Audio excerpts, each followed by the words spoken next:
In 1999, I would have been 10. I was Miss Little Bit Rodeo, Idaho. Around that time frame is when I got my first own official horse and really hit the trail. So my name's Cassie Christensen.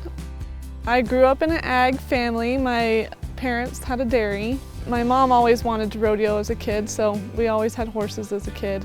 It's just all I wanted to do ever since the first rodeo we went to.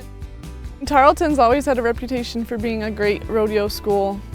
Earning a spot on the team and getting to wear the purple vest was always, a great accomplishment. To get to be part of the team and go to the college finals and, the whole experience was always a blessing.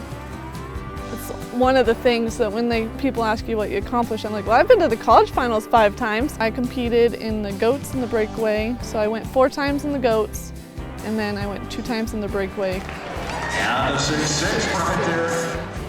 Because I didn't come from a competitive rodeo family. Like, my mom learned things by taking me to places. I mean, my mom's always, the biggest supporter. She always made sure we had good horses. She had an eye for horses. Some kids, they don't have parents that open the doors, and she opened the doors. When my kids see me in the Tarleton Hall of Fame, I hope that they can, be proud of me.